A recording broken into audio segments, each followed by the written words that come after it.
오늘은 부활이 없으면 어떻게 되나요? 라는 제목으로 고린도서 15장 말씀 선포합니다. 저희 어머님이 이번에 90세를 일기로 하늘 날아가셨습니다.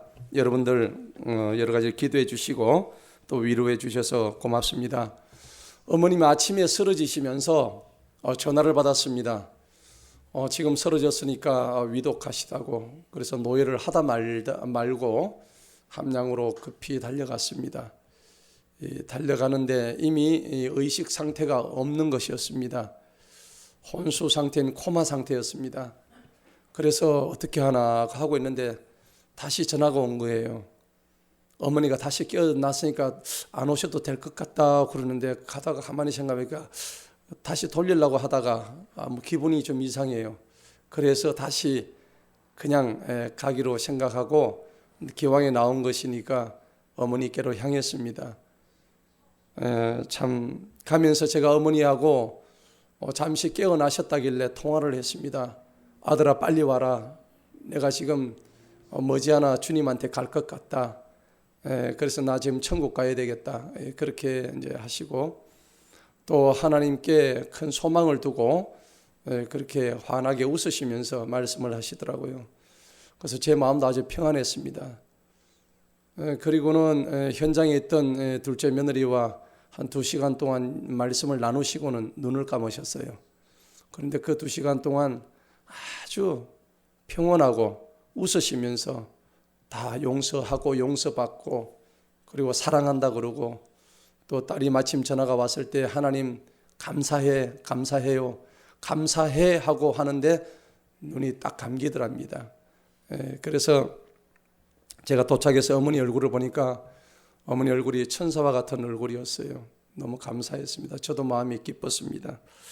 화장장에서 한 줌의 재로 변한 육신을 이래 쳐다보고 있으니까 과연 그리스도께서 다시 오실 때에 이 한 줌의 재로 변했던 이 죽은 자들이 과연 부활할 수 있을까? 라는 순간 그런 생각이 들었어요. 한 줌의 죄밖에 안 되는데 이게 우리 육신의 모습인데 어떻게 호련히 변화받아서 우리 몸의 부활을 입고 영의 부활을 입어서 그 주님을 다시 만날 수 있을까? 오늘 고린도전서 15장 말씀에 그 내용이 떠올랐어요. 그렇지만은 그리스도인은 오늘 우리가 읽었던 고린도서 15장의 말씀대로 하나님의 말씀은 이 부활이 성경 기록대로 그리고 하나님께서 말씀하신 대로 이루어짐을 믿는 자들이 바로 진정한 그리스도인인 것입니다. 어머님은 두 아들을 목사로 두시고 그런 좋은 신앙의 유산을 남기시고 가셔서 정말 어머니에게 감사드렸습니다. 천국에서 만나자 어머님은 부활의 소망이 계셨기 때문에 천국에서 만날 것을 기약하시면서 올라가셨습니다. 부활이 뭘까요? 어머니가 그렇게 바라셨던 그 부활의 소망, 저도 똑같이 가지고 있고 여러분도 똑같이 가지고 있을 것입니다. 그리스도인에게 이 부활의 의미가 뭘까요? 어떤 의미가 있을까요? 오늘 제가 설교의 제목을 부활이 만약에 없다면 어떻게 될까요? 라는 제목이에요. 그런데 오늘 읽었던 우리 본문의 말씀에 그냥 그대로 나와 있습니다. 부활이 없으면 과연 어떻게 될까? 결론부터 말씀을 드릴게요. 부활이 없다면 예수 그리스도를 믿을 필요가 없습니다. 아멘? 부활이 없으면 예수 그리스도를 안 믿어도 돼요. 예수님께서 굳이 십자가 위에서 고통당하시고 죽을 이유가 없으셨어요. 부활이 없다면 오늘 우리가 굳이 여기서 예배할 필요가 없습니다. 그리고 부활이 없다면 우리가 굳이 아침마다 성경 읽을 필요가 없는 거예요. 왜? 소망이 없는데요. 죽으면 끝이잖아요. 하지만 성경은 그런 것을 얘기하고 있지 않습니다. 무엇보다 부활이 없다면 우리에게는 아무 소망이 없는 겁니다. 그런데 성경은 부활이 없다고 얘기한 적이 없습니다. 고린도서 15장은 죽은 자들의 부활을 논하는 장으로 아주 유명한 장입니다. 부활장이라고 그러죠. 그런데 이 부활 이야기가 나왔던 이 배경에 뭐가 있었느냐? 고린도 교회가 있었어요.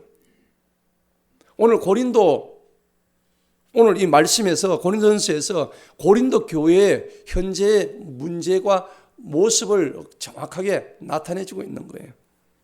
고린도 교회는 다른 어떤 교리보다도 부활 교리를 도저히 이해를 하지는 못했어요. 이것을 제대로 받아들일 수가 없었습니다. 물론 다른 교리에도 의심을 가졌겠지만은 이 고린도 교인들이 가장 큰 문제가 부활 교리를 받을 수가 없다는 겁니다. 왜 그럴까요? 그 당시 고린도 지방은 그리스 지방입니다. 그리스를 우리가 헬라라는 지방이라고 얘기하잖아요. 그래서 이 헬라인들은 그리스인들을 얘기하죠. 부활의 교리를 가장 믿기 어려워했던 민족입니다. 우리가 잘 아시는 소크라테스, 아리스토텔레스, 플라톤 다 헬라인들이잖아요. 헬라 철학이 거기서 다 근본으로 나온 곳입니다. 육체가 소멸 후에는 영혼도 함께 소멸한다는 것이 헬라인들의 이 사상 체계였습니다. 그러니까 이 영혼을 육체의 감옥 속에 가두어두고 있었던 것입니다. 저들은. 영혼은 어디에 있냐면 육체 안에서만 있는 게 영혼이라고 저들이 믿고 있었다는 사실입니다. 바울이 부활의 교리를 전할 때에 사도행전 17장 32절에 보면 저들이 조롱하고 다 떠났다고 말씀하고 있어요. 부활 교리를 조롱했다고 그래요. 그리고 다음에 내가 다시 한번 듣겠다고. 오늘 고린도서 15장 1절에서 바울은 내가 너희에게 선포한 복음이다 그렇게 얘기합니다. 하나님의 선포한 복음이 오늘 우리 고린도서 15장 1절에 그렇게 나와 있어요. 여러분, 선포한 복음이 어떤 복음이냐? 바로 부활의 복음입니다. 부활이 뭐냐? 예수 그리스도께서 부활이세요. 오늘 우리가 읽었던 성경에 보면 요한복음 11장 뭡니까? 25절에 내가 곧 부활이요 생명이니 라고 말씀하십니다. 누가요? 예수님이 부활이시래요. 예수님이 생명이시래요. 여러분, 이거 잘 아셔야 됩니다. 예수님이 부활이고 예수님이 생명이시니 오늘 이러한 사실을 우리가 분명히 알아야 됩니다. 따라합시다. 예수님이 부활이십니다. 그렇습니다. 예수님이 곧 부활이세요. 내가 곧 부활이라고 말씀하셨어요. 복음이 예수 그리스도고 예수 그리스도께서 부활이시고 부활은 바로 생명인 것입니다. 부활이라는 것은 죽은 자가 다시 살아나는 것을 의미하는데 그리스도교, 기독교는 부활의 종교예요. 어떤 종교도 흉내낼 수 없는, 따라올 수 없는 하나님의 진리인 것입니다. 그런데 여러분, 부활을 하려고 그러면 전제 조건이 있어요. 뭘 해야 됩니까? 부활하려면 먼저 뭘 해야 돼요? 죽어야 됩니다. 잘 죽읍시다. 네. 죽어야 부활하는 거예요. 이 땅의 모든 생명체는 다 죽어요. 어떤 것도 죽지 않는 생명체는 없습니다. 그래서 부활은 항상 죽음을 전제로 하는 것입니다. 그런데 죽고 난 뒤에 끝인 줄 알았더니 죽고 난 뒤에 끝이 아니에요. 죽어야 산다는 것이 부활의 교리인데 그래서 사도 바울은 오늘 읽었던 우리 고린도서 15장 31절에서 나는 날마다 죽노라. 날마다 죽는데요. 왜? 바울이 왜 그런 얘기를 했을까요? 죽어야 산다 하는 부활 교리를 이미 체득했기 때문이에요. 그리고 사도 바울은 삼층천의 비밀을 이미 다 알고 있었던 거예요. 죽음 이후의 세계를 이미 다 눈으로 보고 영으로 깨닫고 있었기 때문에 사도 바울은 이런 말을 할 수가 있었다는 사실입니다. 그러니까 부활이란 건 뭐냐? 죽음에서 생명으로 옮기는 게 바로 부활인 것입니다. 아멘. 요한복음 5장 24절에 뭐라고 그랬냐니까 진실로 진실로 내가 너희에게 말하노니 내 말을 듣고 나를 보내신 그분을 믿고 그런 자는 영원한 생명을 가졌다 그렇게 말씀하십니다. 그러면은 정죄에 이르지 아니한다. 오히려 사망에서 생명으로 옮겼느니라. 아멘. 요한복음 5장 28절에는 또 귀한 말씀이 나옵니다. 이 말에 놀라지 말라. 이는 무덤들 속에 있는 자들이 모두 그분의 음성을 들을 때가 온다. 할렐루야. 여러분, 공동묘지 가면 무덤이 잔뜩 있어요.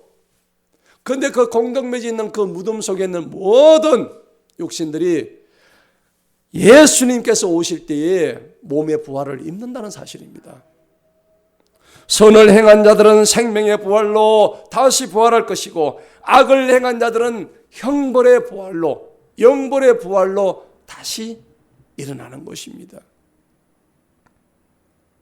그런데 안타깝게도 세상은 부활을 믿지를 않아요. 잘 안 믿습니다. 세상에서 사람이 죽으면 우리가 돌아가셨다고 그러잖아요. 우리 예수 믿는 사람 얘기가 아니에요. 세상 사람들 얘기예요. 돌아가셨대요. 동서고금을 막론하고 이렇게 표현을 합니다. 컴백, 돌아갔대요. 원래 있던 자리로 다시 그 자리로 갔다는 의미인데, 도대체 원래 있던 자리가 뭔지도 모르면서 뭔가 그들 마음속에 그렇게 생각하고 표현을 한다는 얘기입니다. 그러니까 전도서의 말씀처럼 인간은 원래부터 영혼을 사모하는 마음을 하나님이 주셨다는 것을 입증하고 있다는 말씀입니다.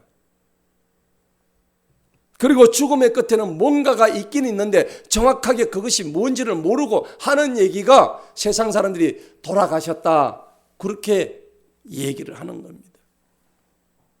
여러분, 우리 애굽이 있죠? 이집트에 가면은 유명한 문화재 큰 게 두 개가 있습니다. 우리가 잘 아는 바로 왕, 파라오가 만들었던 큰, 뭐예요 이게? 피라미드 있죠? 이 피라미드는 정말 놀라운 건축물입니다. 인류 역사상 그렇게 위대한 건축물이 없었습니다. 오늘날도 그것을 짓는다는 것은 굉장히 어려울 정도로 그 고대인들이 어떻게 그것을 만들었을까요?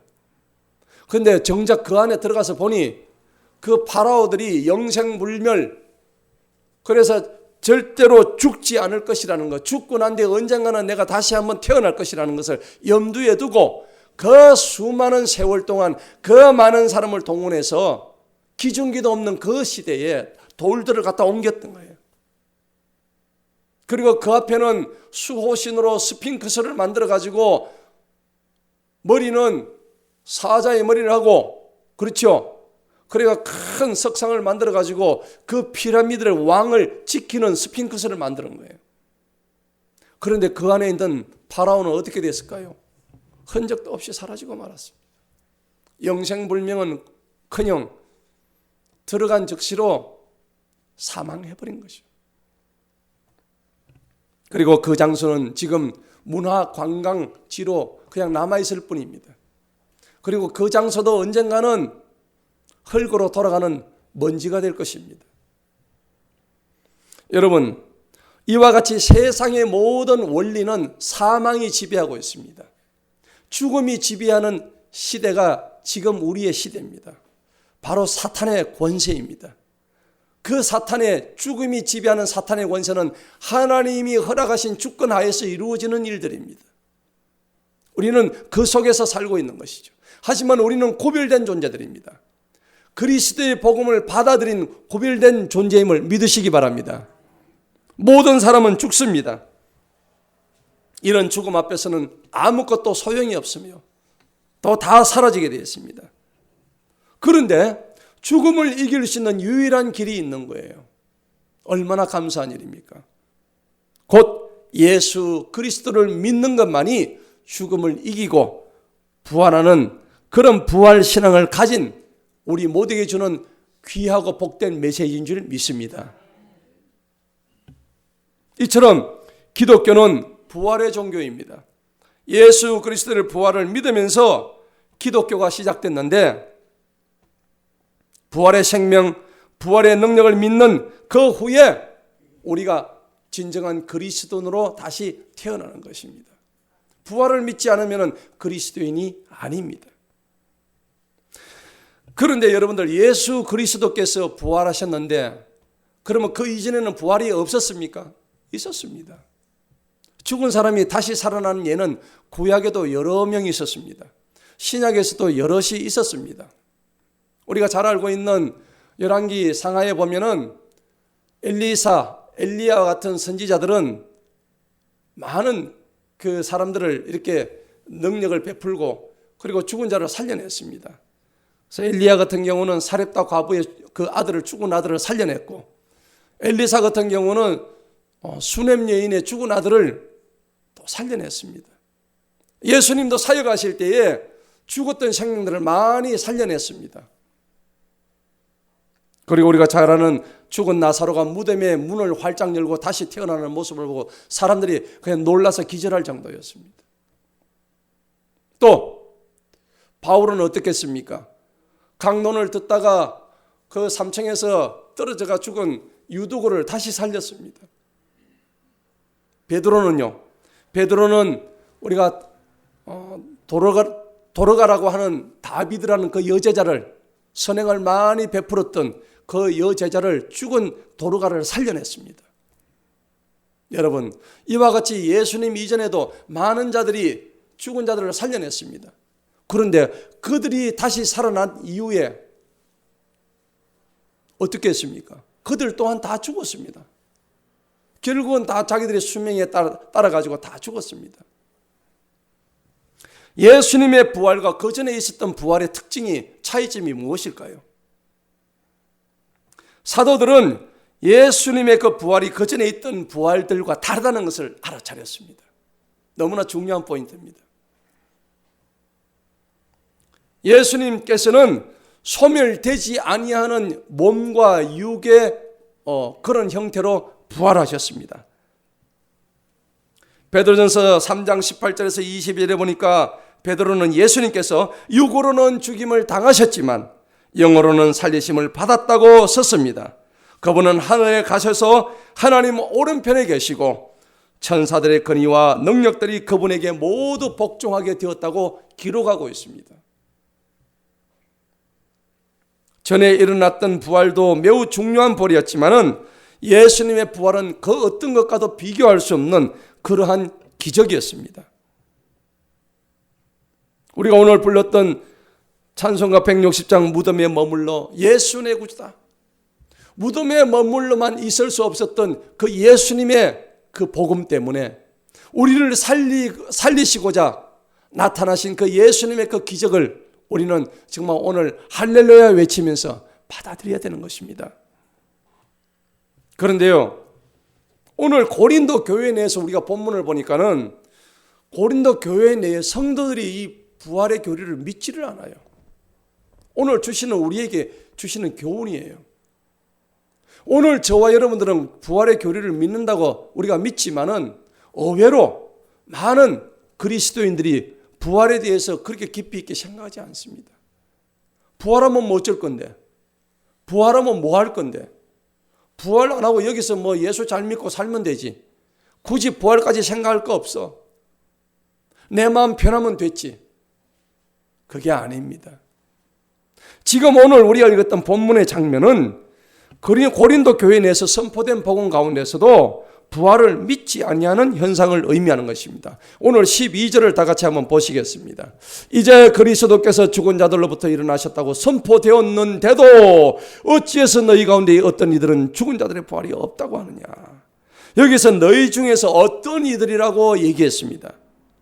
사도 바울이 지금 통탄하고 있습니다.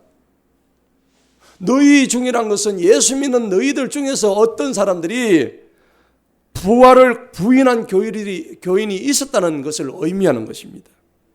아마도 이들은 그 당시 영지주의라고 하는 이단 사상에 젖은 사람들이거나 지나치게 헬레니즘에 이렇게 젖어 있었던 이성주의자들을 의미하는 것입니다. 그런데 이들은 모두 부활을 부인했습니다. 그런데 이런 사람들에게 사도 바울은 어떤 말을 하고 있는가요? 13절을 보시겠습니다. 사도 바울이 피 끓는 외침을 지금 말하고 있습니다. 그러나 만일 죽은 자들이 부활이 없다면 그리스도께서도 일어나지 아니하셨으리라. 할렐루야. 분명히 오늘 사도 바울이 저들 고린도 교인들에게 얘기하고 있습니다. 만일 죽은 자들이 부활이 없었다면 우리 예수님께서도 일어나지 아니하셨다. 여러분, 우리가 이 말을 볼 때 우리는 이 사람들이 예수님의 부활 자체를 부인했다기보다도 죽은 자의 부활을 부인한 것을 우리가 알 수가 있습니다. 죽은 자의 부활이란 것은 우리가 죽은 후에 예수님께서 재림하실 때에 다시 부활한다는 뜻입니다. 바울은 이런 주장을 예수님의 부활과 연결해서 설명하고 있습니다. 만일 너희가 주장하는 대로 죽은 자리 부활이 없다면 예수님의 부활도 없다. 14절을 보시겠습니다. 만일 그리스도께서 일어나지 아니하셨으면 우리의 선포하는 것도 헛된 것이다. 또 너희의 믿음도 헛된 것이다. 아무것도 아니다. 교회 나올 필요도 없다. 예수 믿을 필요도 없다. 오늘 사도 바울은 강력히 정말 피를 토하는 심정으로 저 고린도 교인들에게 말하고 있습니다. 15절에 보니까 참으로 우리가 하나님의 거짓 증인으로 드러나리니 우리가 하나님께서 그리스도를 일으켜 세웠다고 증언하였기 때문이라. 만일 죽은 자들이 일어나지 못하면 그분께서 그리스도를 일으켜 세우지 아니하셨으리라. 하나님은 우주 만물을 창조하셨어요. 모든 것을 생명 주셨습니다. 생명 주신 그 모든 목숨을 다시 거두어 갈 권리를 우리 하나님이 가지고 계신 거예요. 그런데 어찌해서 죽은 자들을 마음대로 부활하실 수 있는 능력이 없으시겠습니까? 우리 주님은 만유의 주님이십니다. 만물의 주인이십니다. 그런 주님께서 우리의 생사 여탈권을 어떻게 행사하지 아니하실 수가 있겠습니까? 부활이 없다면 아무것도 아닌 것입니다. 18절에 보십시다. 그렇다면 그리스도 안에서 잠든 자들도 멸망하였으리라. 그리스도 안에서 잠드는 자들이 누구예요? 바로 여태까지 예수 믿고 죽은 자들을 의미하는 거예요. 그러면 저들은 아무 소망이 없는 거예요. 예수 믿고 우리가 장례식장 가지고 천국에서 다시 만나보자 이 찬양을 부를 이유가 없는 거예요. 그런데 우리에게 부활의 소망이 있습니다. 그 부활의 소망이 있기 때문에 주님을 우리의 이름을 부를 수 있는 것입니다. 여러분, 부활이 없다면 어떻게 될까요? 오늘 본문 말씀 또한 이런 주장들을 다 염두에 두고 있다는 것입니다. 그런데 문제가 뭘까요? 이런 주장을 편 사람들이 예수 안 믿는 사람이 아니라 예수 믿는 사람이 지금 이루고 있다는 사실입니다. 이게 고린도 교회의 문제였다는 겁니다. 여러분, 거듭남이 없어서 부활을 의심하는 성도들을 경계하시기 바랍니다. 여러분, 교회 와가지고 예수를 믿기는 믿는데 진정으로 내 속에 거듭남이 없습니다. 중생의 삶을 살지를 못합니다. 그렇기 때문에 이 부활을 의심하면서 사는 성도들이 있습니다. 거듭남이라는 게 뭘까요? 영적으로 다시 태어난다는 것입니다. 성령의 도움으로 인해서 성령님이 우리 내주하는 그 힘에 의해서 우리가 다시 거듭나서 태어나는 것을 우리가 거듭남, 중생이라고 얘기하는 거예요. 아무 생각 없이 현실에 붙들린 채로 그냥 매여서 사는 그런 삶을 살아서는 되지 않습니다. 그렇기 때문에 육이 살지 않으면 영이 살지 않으면 육은 무익한 거예요. 우리 육이 아무리 좋다고 하더라도 우리 영이 죽어 있으면은 이 육이란 것은 다 없어질 것이니까 소용이 없다는 것입니다. 니고데모는 예수님으로부터 복음을 듣고 믿음으로 천국을 바라보고 부활을 믿어서 구원을 얻었습니다. 니고데모의 신앙을 우리가 가지시기를 축원합니다. 온전한 영혼이 온전한 육을 이끄는 거예요. 육은 좋은데 영혼이 썩어 있으면 그 사람은 죽은 것과 마찬가지입니다. 오늘 18절에 보니까 바울의 강변은 계속됩니다. 그렇다면 그리스도 안에서 잠든 자들도 다 멸망했을 것이다. 19절 보시겠습니다. 만일 그리스도 안에서 우리가 원하는 것이 오직 이 생뿐이라면 우리는 모든 사람들 중 가장 비참한 자다. 이 말씀이 맞죠? 그리스도 안에서 우리가 원하는 건 오직 이 생이다. 다음 생이 없다면 우리는 가장 비참한 사람이에요. 수많은 예수님의 제자들이 순교한다고 목이 잘리고 톱으로 키고 십자가형을 처형을 받고 저들이 아무런 소망이 없다면 과연 그렇게 자기 하나뿐인 목숨을 내어주었겠습니까? 그런데 그런 소망이 우리에게도 있음을 믿습니다.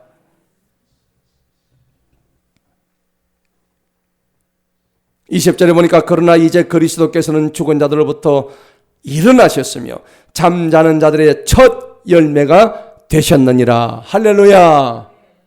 지금 자고 있는 자들의 모든 첫 열매가 바로 우리 예수 그리스도시란 겁니다.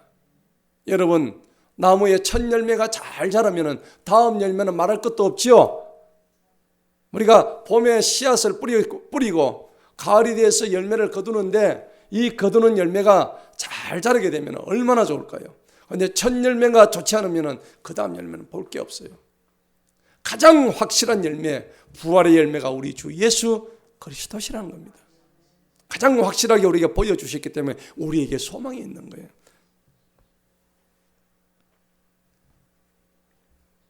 오늘 이 말씀을 믿지 않는다면 우리는 사도 바울이 말하는 전하는 이 복음이 전부 다 거짓말이 되는 거예요. 이 복음을 듣고 믿은 너희의 믿음은 다 헛것이 되고 만다는 뜻을 말하고 있는 것입니다. 21절 보십시다. 이는 사망이 사람을 통하여 온 것 같이 죽은 자들의 부활도 사람을 통하여 왔기 때문이다. 사망이 사람을 통하여 온 것은 어떻게 됐습니까? 저 아담, 에덴 동산에서 아담을 통해서 사망이 왔습니다. 그런데 어떻게 해요? 죽은 자들의 부활도 사람을 통하여 왔기 때문이다. 부활의 순서는 예수님이 먼저 부활하시고 그 다음에 주 안에서 믿었던 우리들이 나중에 덩달아 부활하게 되어 있습니다. 그리고 맨 마지막에는 불신자들이 부활해서 저들은 영벌에 처해지는 것입니다. 오늘 주님이 우리에게 하시는 말씀을 정말 잘 깊이 있게 귀담아 들어야 합니다. 우리가 장례식장에 가니까는 영결식이라 그래요. 영결식이라는 게 뭡니까? 영결식이라는데 그건 잘못된 얘기입니다. 영원히 결론을 내버린다는 얘기입니다. 그거는 잘못된 표현이죠. 믿지 않는 자들이 쓰는 용어가 영결식, 영별식, 영원한 이별이라는 얘기입니다. 우리는 영원한 이별이 아닙니다. 우리는 영결식이라는 말을 써서는 안 됩니다. 죽음을 슬퍼해서 땅을 치고 통곡하지만은 저들은 그렇게 하지만은 우리 그리스도인들은 할렐루야 외치면서 천국에서 다시 만나자고 그런 찬양을 기쁜 찬양을 부를 수가 있습니다.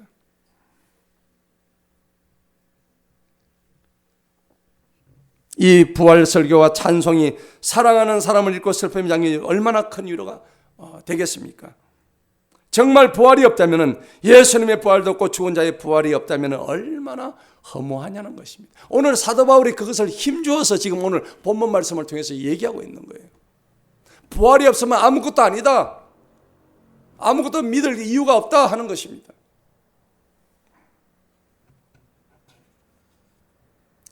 우리에게 허락된 것이 이 생뿐이라면 천국도 없고 영생도 없고 부활도 없고 세상에서 제일 불쌍한 사람이 바로 그리스도인이라는 얘기입니다. 부활이 없다면 그렇다는 얘기입니다. 사도 바울은 그것을 역으로 강조하고 있는 것입니다. 너희들이 부활이 없다면 목사들의 설교에 달콤한 설교에 속아가지고 부활이 있는 줄 알고 천국이 있는 줄 알고 세상에서 자기가 제일 행복한 줄 알고 그렇게 살아왔는데 알고 보니 부활이 없구나. 너희들이 속고 살아니 얼마나 한심한 일인가. 그런데 그게 아니란 얘기입니다. 부활은 있습니다. 이 시간에 우리가 부활에 대해서 다시 한번 생각해 봅니다.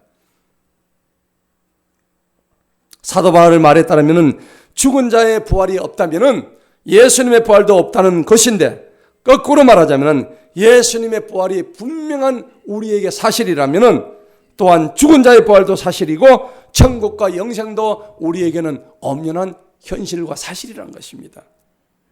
여러분, 부활에는 증거가 있습니다. 어떤 증거가 있을까요?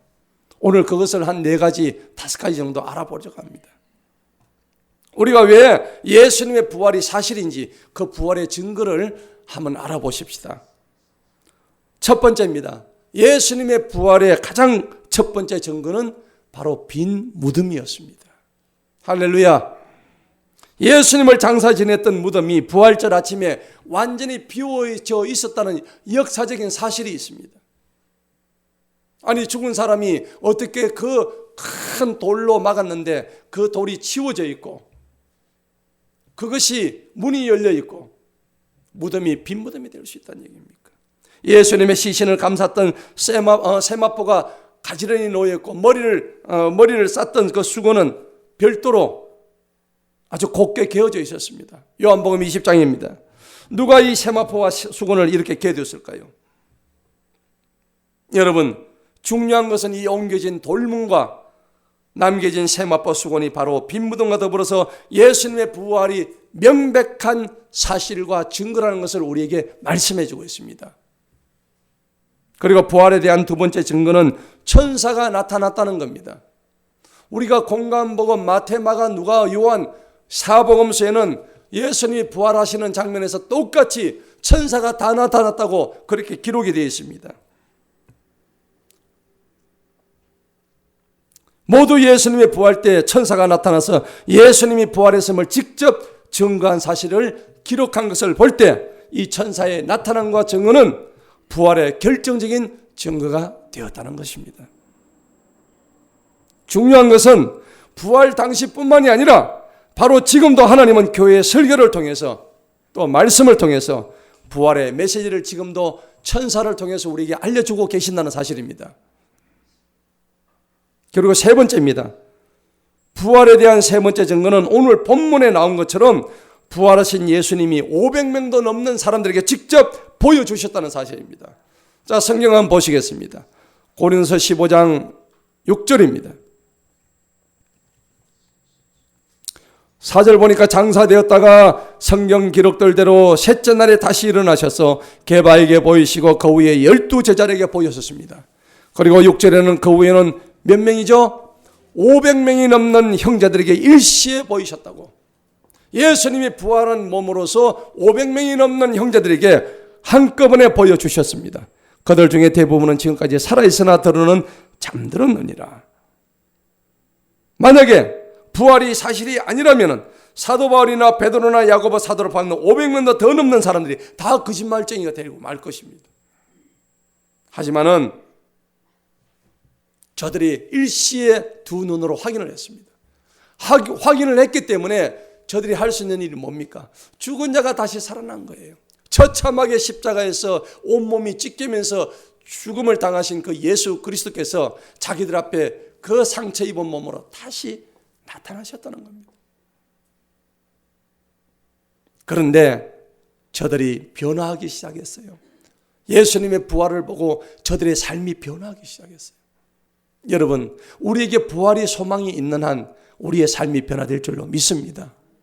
그렇기 때문에 저들은 처참한 순교의 현장에 가가지고 하나밖에 없는 자기의 목숨을, 생명을 저들에게 내줄 수 있었다는 것입니다. 왜? 우리에게 부활의 소망이 있었기 때문입니다.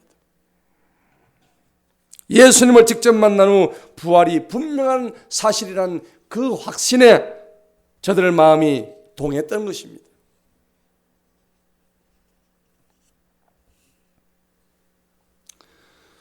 네 번째로 부활에 대한 최고의 증거는 제자들의 변화입니다. 예수님의 12제자들이 어떻게 그 도망가고 찌질이 같은 그 제자들이 예수님을 부인했던 가장 수제자로 같은 베드로가 예수님을 다 굴기 전에 3번이나 부인했는데 예수님의 부활을 직접 보고 난 이후에 저들의 삶이 어떻게 변화됐을까요? 완전히 변화되었습니다. 용감한 순교자로 변했다는 사실입니다. 예수님을 직접 만난 이후에 저들의 삶이 변화된 것을 볼 때 우리의 삶도 이 부활의 증거들을 통해서 우리의 삶이 그들과 마찬가지로 변화되기를 간절히 축원합니다. 마지막 다섯 번째로 부활에 대한 가장 확실한 증거는 다른 게 아닙니다. 바로 지금 이 순간 내 속에 살아계시는 바로 예수님이 부활의 증거인 것입니다. 지금 이때까지 모든 증거는 다 남의 이야기입니다. 하지만은 무엇보다 부활하셔서 내 마음속에 직접 예수님이 살아계셔서 증거하고 계시니 그것만치 기쁘고 좋은 일이 어디에 있겠습니까? 어떤 증거가 더 필요하다는 얘기입니까? 내 삶이 변했고 내가 그분으로 인해서 행복하고 나는 그분을 위해서 내가 이 한 목숨을 드릴 수가 있다고 생각하는 그 이외의 증거가 달리 무엇이 있겠습니까? 오늘 저와 여러분의 부활의 증거는 바로 여기에서 최종적으로 결정 지어야 될 겁니다. 그리고 오늘 고린도서 15장에서 죽은 자들의 부활에 대해서 분명히 그 특징을 말씀하시는데 오늘 15장 42절 44절 보시기 바랍니다. 15장 42절에서 44절 보니까 죽은 자들의 부활도 이와 같으니 썩어지는 것으로 뿌리고 썩지 아니하는 것으로 일으키신다. 할렐루야. 우리의 몸은 썩어질 것들입니다. 썩어져서 죽고 뿌리는데 나중에 거두어질 때는 썩지 아니하는 걸로 거두어진다고 성경은 말씀하는 거예요. 얼마나 감사한 일입니까? 이 썩을 몸이 썩지 아니할 그런 영으로 완전체 부활을 이룬다는 얘기입니다. 그리고 그 뒷절에 보니까 천한 것으로 뿌리고 영광스러운 것으로 일으키신다. 우리같이 천한 사람이 어디 있겠습니까? 나같이 천한 사람이 어디 있겠습니까? 하나님은 나같이 천한 사람을 통해서 영광 받으실 줄 믿습니다. 이게 부활의 능력입니다. 그리고 약한 것으로 뿌렸는데 능력 있는 것으로 일으키신다고 오늘 성경이 말씀하고 있어요. 43절에. 여러분, 나같이 약한 존재가 어디 있겠습니까? 훅 불면 넘어지는 이런 존재, 날마다 넘어지고 날마다 자빠지는 이 존재, 이런 나를 하나님께서는 능력 있는 것으로 일으켜 세우시는 그런 하나님이신 줄 믿으시기 바랍니다. 이게 부활의 능력인 것입니다. 그리고 44절 보십시다. 자연적인 육의 몸으로 뿌렸는데 영적인 몸으로 일으키신답니다. 할렐루야. 내 이 썩어질 이 육의 몸으로 뿌렸는데 나중에는 영적인 몸으로 하나님께서 나를 일으켜 세워주신대요. 얼마나 큰 은혜입니까? 사랑하는 성도 여러분, 부활은 분명히 있습니다. 부활이 없다면 우리는 세상에서 제일 불쌍한 사람이 되겠지만 반대로 부활이 분명히 있기 때문에 우리는 세상에서 제일 행복한 사람인 줄로 믿어야 합니다. 그래서 50절 보시기 바랍니다. 형제들아, 이제 내가 이것을 말하노니 살과 피는 하나님의 왕국을 상속받을 수 있어요, 없어요? 없습니다. 살과 피가 뭐예요? 이 몸뚱아리, 이 고기 덩어리, 이것 가지고는 하나님의 왕국을 상속받을 수가 없대요. 왜 없을까요? 작년 다르고 올해 몸이 다르잖아요.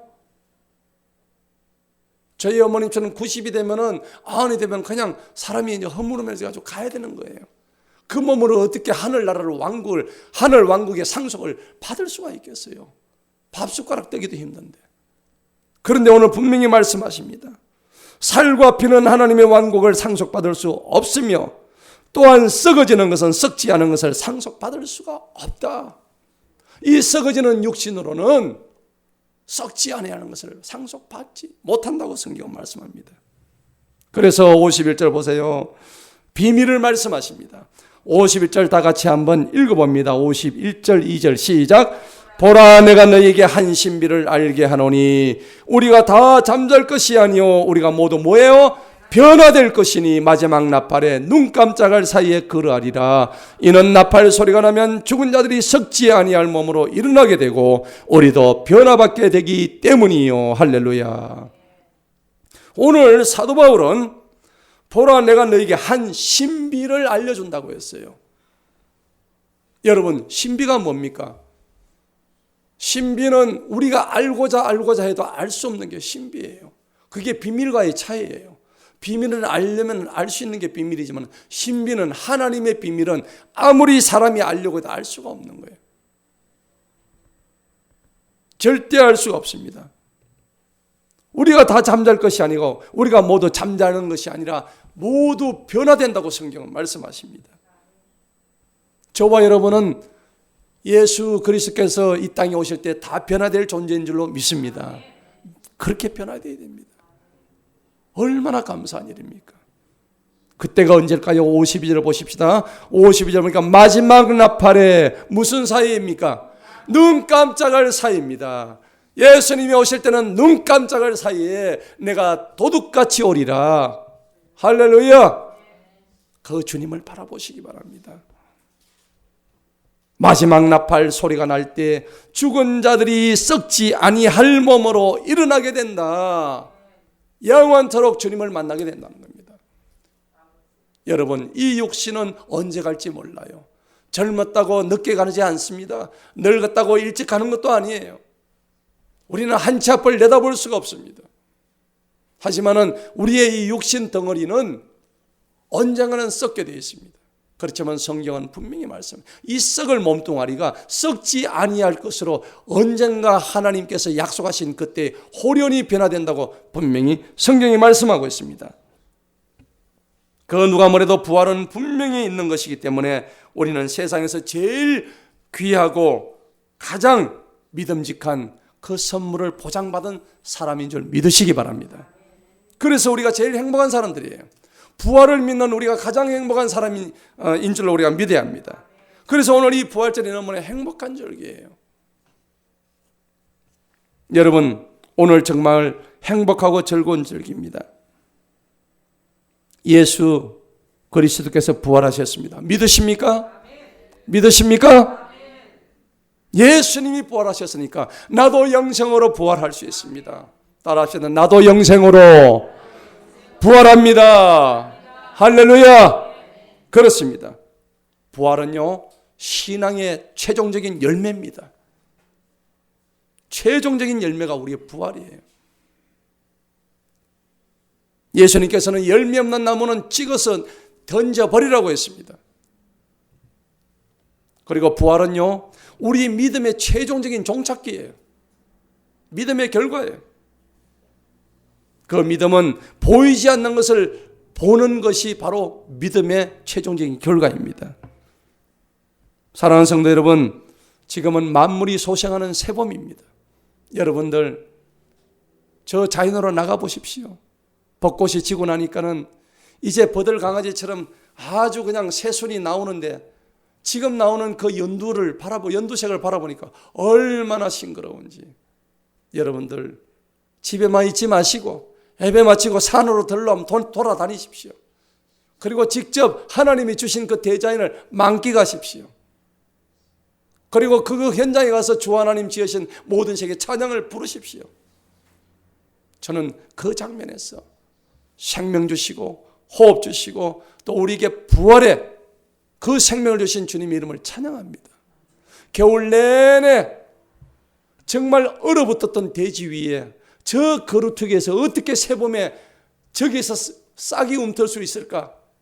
제가 고민을 많이 했습니다. 과연 저 죽어있는 거루투기에서 새움이 틀 수 있을까? 제가 운동을 하면서 다 그걸 보면서 생각을 했는데 지금 운동하면서 보니까 거기에 새순이 텄더라고요.